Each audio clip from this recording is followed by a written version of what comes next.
श्री शिवाय नमस्तुभ्यम। दोस्तों, आज हम सब मिलकर सोमवार व्रत कथा का पावन श्रवण करते हैं। इससे पहले हम भगवान भोलेनाथ का वंदन करें। हे देवादिदेव महादेव, आप ही जगत के पालनहार हैं, आप ही कृपा और करुणा के सागर हैं और हम सब आपके चरणों में नमन करते हैं और प्रार्थना करते हैं कि यह व्रत और कथा हम सबके जीवन को मंगलमय बनाए। इसी शुभ विचार के साथ आज की कथा का आरंभ करते हैं। तो प्रेम से बोलिए शंकर भगवान की जय, माता पार्वती की जय। पौराणिक कथा के अनुसार अमरावती नगर में एक धनी व्यापारी रहता था। दूर दूर तक उसका व्यापार फैला हुआ था। नगर में उस व्यापारी का सभी लोग बहुत मान सम्मान करते थे।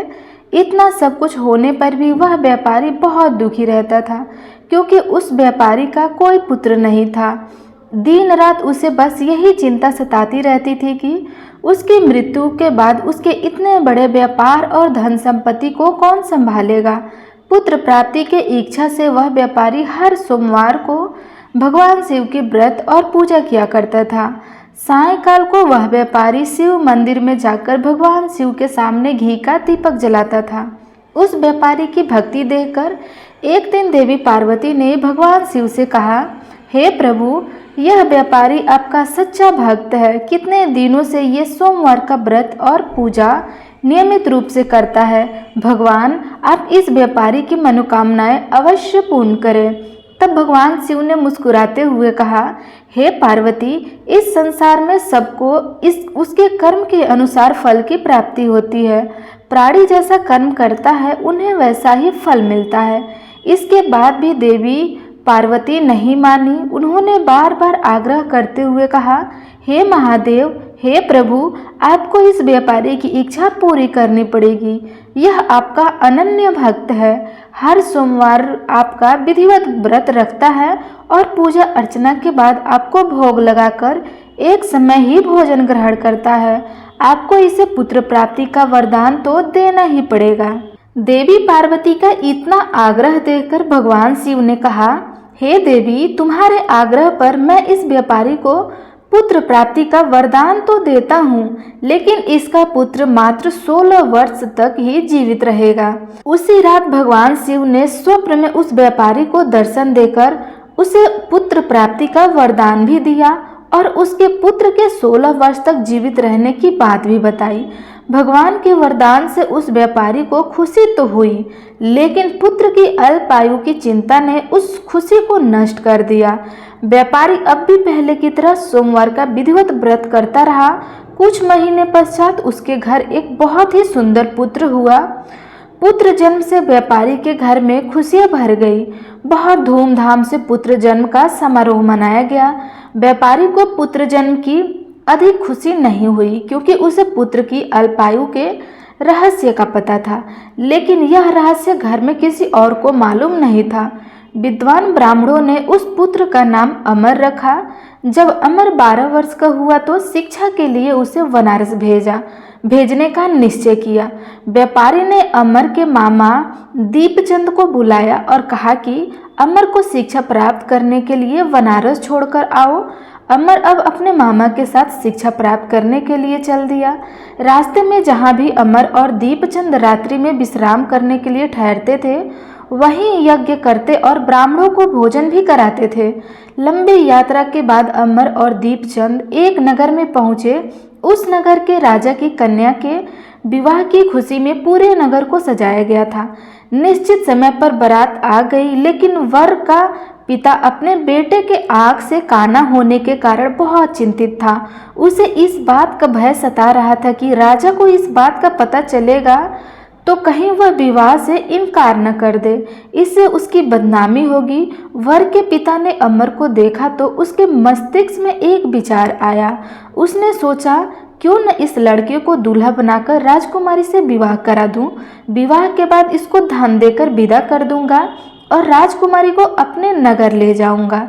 वर के पिता ने इस संबंध में अमर और दीपचंद से बात की। दीपचंद ने धन मिलने के लालच में वर के पिता की बात स्वीकार कर ली और अमर को दूल्हे के वस्त्र पहनाकर राजकुमारी चंद्रिका से विवाह करा दिया। राजा ने बहुत सारा धन देकर राजकुमारी को विदा किया। अमर जब घर लौट रहा था तो उसे छिपा नहीं गया और उसने राजकुमारी के पल्लू पर लिख दिया, राजकुमारी चंद्रिका, तुम्हारा विवाह तो मेरे साथ हुआ था। मैं तो बनारस में शिक्षा प्राप्त करने जा रहा हूँ। अब तुम्हें जिस नवयुवक की पत्नी बनना पड़ेगा वह कान्हा है। जब राजकुमारी ने अपने दुपट्टे पर लिखा हुआ पढ़ा तो उसने काने लड़के के साथ जाने से इनकार कर दिया। राजा ने सब बातें जानकर राजकुमारी को महल में रख लिया। इधर अमर अपने मामा दीपचंद के साथ बनारस पहुंच गया। अमर ने गुरुकुल में पढ़ना प्रारंभ कर दिया। जब अमर की आयु 16 वर्ष की हुई तो उसने एक यज्ञ किया। यज्ञ की समाप्ति पर ब्राह्मणों को भोजन कराया और खूब अन्य वस्त्र दान किया। रात को अमर अपने शयन कक्ष में सो गया। शिव जी के वरदान के अनुसार शयनावस्था में ही अमर के प्राण पखेरु उड़ गए। सूर्योदय पर मामा अमर को मृत देखकर रोने पीटने लगे। आसपास के लोग भी एकत्र होकर दुख प्रकट करने लगे। मामा के रोना विलाप करने के स्वर समीप से गुजरते हुए भगवान शिव और माता पार्वती ने भी सुना। तब माता पार्वती ने भगवान से कहा, हे प्राणनाथ, मुझसे इसके रोने का स्वर सहन नहीं हो रहा। आप इस व्यक्ति को कष्ट को अवश्य दूर कीजिए। भगवान शिव ने देवी पार्वती के साथ अदृश्य रूप में अमर को देखा तो पार्वती जी से बोले, हे देवी, यह तो उसी व्यापारी का पुत्र है जिसे मैंने 16 वर्ष की आयु का वरदान दिया था। आज इसकी आयु तो पूरी हो गई। देवी पार्वती ने फिर भगवान शिव से निवेदन किया, हे प्राणनाथ, आप इस लड़के को जीवित कर दीजिए, नहीं तो इस लड़के के माता पिता पुत्र की मृत्यु के कारण रो रो कर अपने प्राण त्याग देंगे। इस लड़के का पिता तो आपका परम भक्त है, वर्षों से सोमवार का व्रत करते हुए आपको भोग लगा रहा है। माता पार्वती के बार बार आग्रह करने पर भगवान शिव ने उस लड़के को जीवित होने का वरदान दिया और कुछ ही क्षणों में वह जीवित होकर उठकर बैठ गया। फिर शिक्षा समाप्त करके अमर मामा के साथ अपने नगर की ओर चल दिया। दोनों चलते चलते उसी नगर में पहुँचे जहाँ अमर का विवाह हुआ था। उस नगर में भी अमर ने यज्ञ का आयोजन किया। समीप से गुजरते हुए नगर के राजा ने यज्ञ का आयोजन देखा। तब राजा ने अमर को तुरंत पहचान लिया। यज्ञ समाप्त होने पर राजा अमर और उसके मामा को महल में ले गया और कुछ दिन उन्हें महल में रखकर बहुत सारा धन वस्त्र देकर राजकुमारी के साथ विदा कर दिया। रास्ते में सुरक्षा के लिए राजा ने बहुत से सैनिकों को भी साथ भेजा। दीपचंद ने नगर में पहुंचते ही एक दूत को घर भेजकर अपने आने की सूचना भेजी। अपने बेटे अमर के जीवित वापस लौटने की सूचना से व्यापारी बहुत प्रसन्न हुए। व्यापारी ने अपने पत्नी के साथ स्वयं को एक कमरे में बंद कर रखा था। भूखे प्यासे रहकर व्यापारी और उसकी पत्नी बेटे की प्रतीक्षा कर रहे थे। उन्होंने प्रतिज्ञा कर ली थी कि यदि उन्हें अपने बेटे की मृत्यु का समाचार मिला तो वे दोनों ही अपने प्राण त्याग देंगे। व्यापारी अपनी पत्नी और मित्रों के साथ नगर के द्वार पर पहुंच गया। अपने बेटे के विवाह का समाचार सुनकर पुत्रवधू राजकुमारी चंद्रिका को देखकर उसकी खुशी का ठिकाना नहीं रहा। उसी रात भगवान शिव ने व्यापारी के स्वप्न में आकर कहा, हे श्रेष्ठी, मैंने तेरे सोमवार के व्रत करने और व्रत कथा सुनने से प्रसन्न होकर तेरे पुत्र को लंबी आयु प्रदान की है। यह सुनकर व्यापारी बहुत प्रसन्न हुआ। सोमवार का व्रत करने से व्यापारी के घर में खुशियां आई। शास्त्रों में लिखा है कि जो स्त्री पुरुष सोमवार का विधिवत व्रत करते हैं और कथा सुनते हैं, उनकी सभी इच्छाएं महादेव की कृपा से पूरी हो जाती है। ये रहा सोमवार का व्रत कथा। अब सुनिए भगवान शिव और माता पार्वती के बीच में हुए संवाद की एक अद्भुत कथा। एक बार भगवान शंकर और माता पार्वती जी साथ साथ पदयात्रा पर संसार के भ्रमण के लिए निकले। संसार में अनेक स्थानों पर घूमने के बाद एक बार देवी पार्वती जी थक गई और उन्होंने भगवान शिव से थोड़ी देर विश्राम करने के लिए कहा। तब भगवान शिव ने विश्राम करने के लिए हामी भर दी और फिर वे दोनों एक बड़े से पीपल के पेड़ के नीचे छांव में बैठ गए। थोड़ी ही देर बाद भगवान शिव अपनी करवट बदल कर लेट गए, लेकिन माता पार्वती की नजरें उन चींटियों की कतार पर टिकी हुई थी जो एक जगह से दूसरी जगह पर रंगती हुई जा रही थी।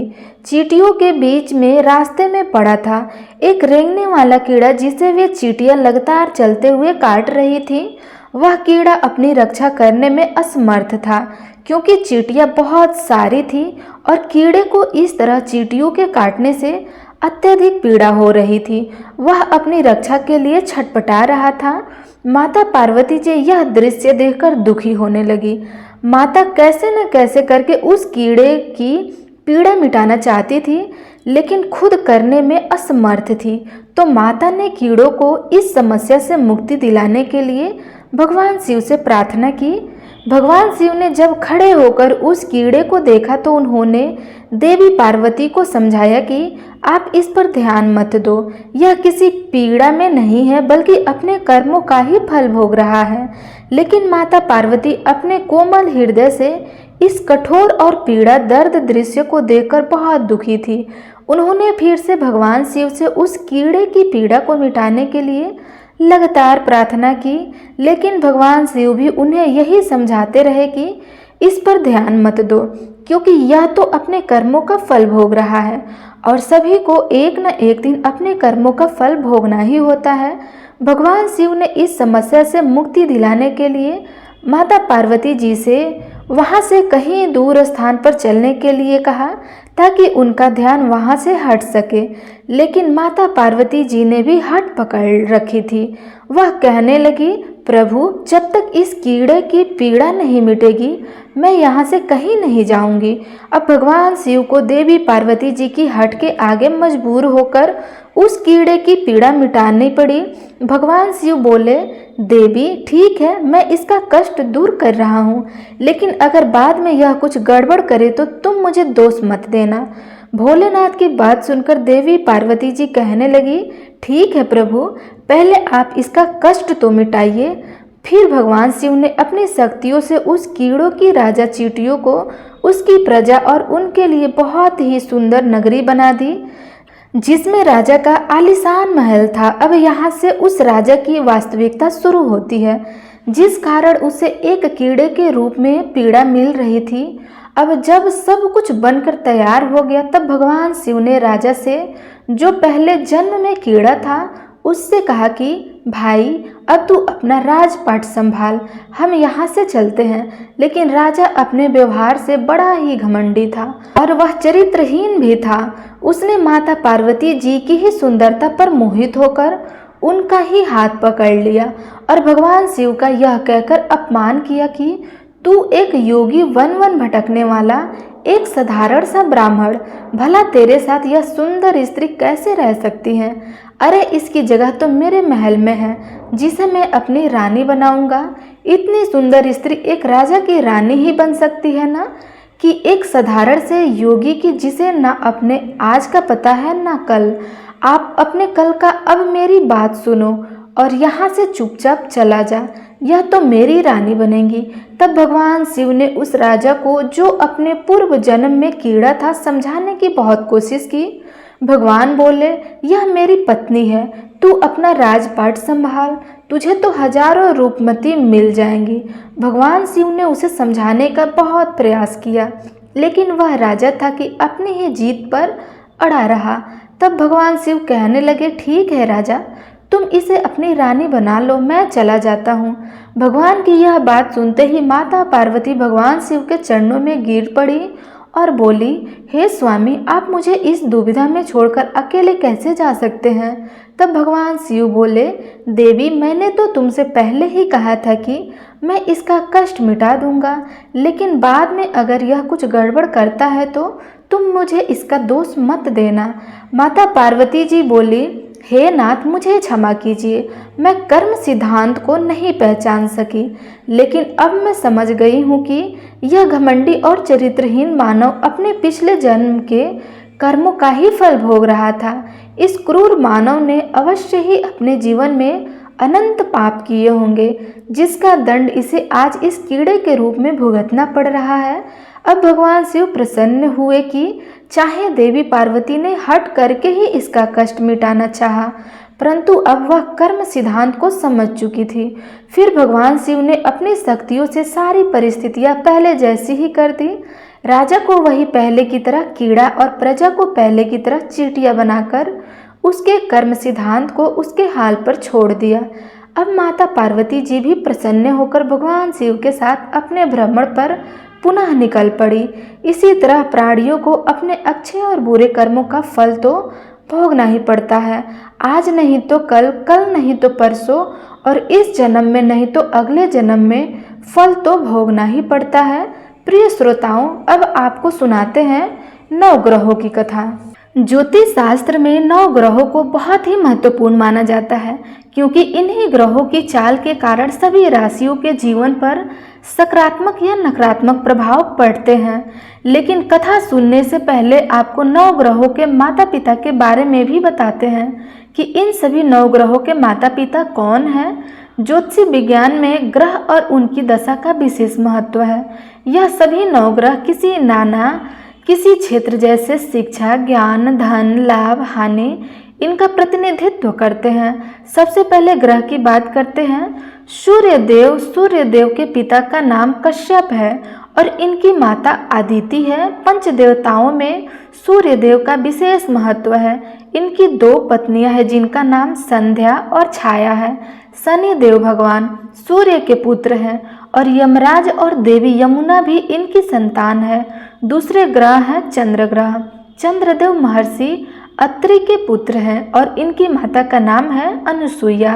शास्त्रों के अनुसार चंद्रदेव की 27 पत्नियां हैं जो 27 नक्षत्रों का प्रतिनिधित्व करती हैं।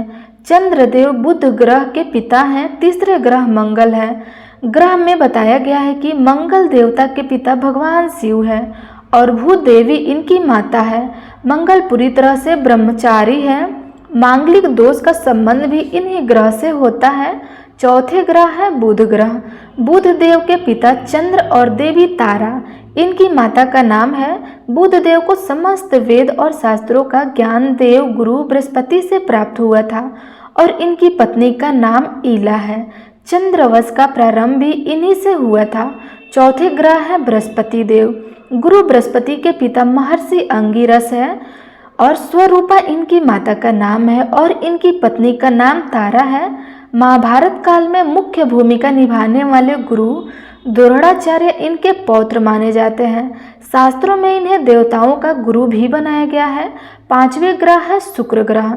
शुक्र देव के पिता भृगु ऋषि है और काव्य माता इनकी माता का नाम है। इन्हें कठिन तप के कारण भगवान शिव से मृत संजीवनी विद्या प्राप्त हुई थी।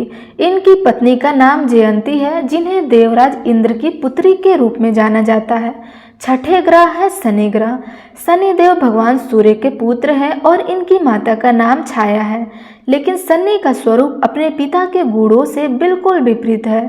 शनिदेव कर्मों के अनुसार फल प्रदान करते हैं और इनकी पत्नी का नाम धामनी है। ये 7वें ग्रह हैं। 7वें 8वें ग्रह रूप में राहु और केतु को जाना जाता है, जो कि समुद्र मंथन के समय तक अमृत पान करने से पहले तक स्वर भानु तथा जिसके पिता का नाम विप्रचित है और माता का नाम संगका है।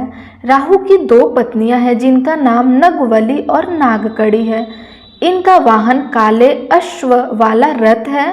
वही स्वर भानु दैत्य के धड़ से केतु उत्पन्न हुए थे जिनका वाहन चील है। यह तो था सभी 9 ग्रहों का परिचय। अब सुनिए 9 ग्रहों की कहानी। एक बार की बात है, किसी गांव में एक भाई बहन रहते थे। बहन का विवाह हो चुका था तो एक दिन भाई अपनी बहन से मिलने के लिए उसकी ससुराल जा चुका था। रास्ते में भाई को एक सांप मिला और कहने लगा, मैं तुझे डस लूँगा। भाई बोला, हे नाग देवता, मैंने ऐसा कौन सा अपराध किया है जो आप मुझे डस लोगे। जब सांप किसी भी तरह राजी नहीं हुआ तो वह बोला कि ठीक है, मैं अपनी बहन के घर उससे मिलने जा रहा हूँ, तब मैं वापस आऊँगा, तब तुम मुझे डस लेना। सांप बोला, क्या पता तुम वापस आते समय इस रास्ते से न आओ तो मैं तुम्हें कैसे डसूंगा। तब वह लड़का बोला कि ठीक है, तुम ऐसा करो, मेरे इस थैले में बैठकर जाओ, जब मैं अपनी बहन से मिलकर वापस आऊँगा तब तुम मुझे डस लेना। सांप ने उसकी बात मान ली और थैले में बैठ गया। लड़के ने ऊपर से बेल पत्र ढक दिए ताकि वह किसी को दिखाई ना दे और फिर अपनी बहन के घर पहुंच गया। बहन उस समय 9 ग्रहों की कहानी कह रही थी। उसने भाई को आया हुआ देखा तो भाई से कहा कि भाई तुम बैठो, पहले 9 ग्रहों की कहानी कह लूं। तुम बैठो और मेरी कहानी भी सुनो। बहन ने कहानी कही, भाई ने कहानी सुनी। जीवों की, जानवर की, हाथी की, घोड़े की, कुत्ते की, बिल्ली की, भाई की, बहन की, घर के, धनी की बेटी, जवाई की, देवरानी, जिठानी की सास, ससुर की, संग की, सहेली की, सबके ग्रह शांत हो जाए। घर चले 8 पग आदमी, चले 4 पग सांप, बिच्छू भंवरे सब आग में चले। ऐसा भाई को कहानी सुनाकर बहन खड़ी हो गई और भाई के पास रखे थैले को देखकर भाई से बोली, भाई थैले में क्या लाए हो? इससे पहले कि भाई कुछ कहता उसने वह थैला उठाया और घर के अंदर ले गई। थैला खोलकर देखा तो बेलपत्र, केले और संतरे बन गए और सांप एक चमचमाता आता हुआ हार बन गया। जब हार पहनकर वह बहन बाहर आई तो बहन के गले में चमचमाता हुआ हार देखकर भाई बोला, बहन इतना कीमती हार तुम कहाँ से लाई हो? तब बहन बोली, भाई तुम ही तो लाए हो। मेरे लिए थैले में केले और संतरे के साथ हार भी तो था। भाई ने सुना तो हैरान रह गया और बोला, बहन उसमें हार नहीं बल्कि मेरी मृत्यु का सामान था। ऐसा कहकर उसने सारी बात अपनी बहन को बताई और फिर कहने लगा कि बहन यह तेरे ही 9 ग्रहों की कहानी का प्रभाव है जो वह सांप हार बन गया। अब यह हार तू ही रख ले। कुछ दिनों के बाद बहन के घर रहने के बाद जब भाई वापस चलने लगा तो बहन बोली, भाई तुम्हारे 9 ग्रहों की दशा लगी है। तुम घर जाकर भाभी से कहना कि वह 9 ग्रहों की कहानी कहे। ऐसा कहकर उसने अपने भाई को विदा किया। भाई जब अपने घर पहुंचा और जाकर अपनी पत्नी से बोला कि सुनो, हमारे 9 ग्रहों की दशा लगी है। हम 9 ग्रह की कहानी रोज कहा करेंगे और तुम सुनना, तुम कहोगी तो मैं सुनूंगा। फिर जाओ, एक लोटा जल भर कर लाओ, साथ में चावल और चीनी के दाने भी लेकर आओ। उसकी पत्नी सारी सामग्री लेकर आई। कहानी कही, जीव की, जानवर की, हाथी की, घोड़े की, कुत्ते की, बिल्ली की, देवरानी जेठानी की, सास ससुर की, घर के धनी की, बेटी जवाई की, भाई बहन के, सबके 9 ग्रह शांत हो जाइए। घर चले 8 पग आदमी, चले 4 पग सांप, बिच्छू भंवरे सब आग में जल जाइए। सभी 9 ग्रहों को नमस्कार है। जैसे 9 ग्रह की दशा भाई की उतरी वैसे ही इस कहानी को कहने, सुनते और हुंकार भर के सभी के उतरे। सब पर 9 ग्रहों की कृपा बनी रहे।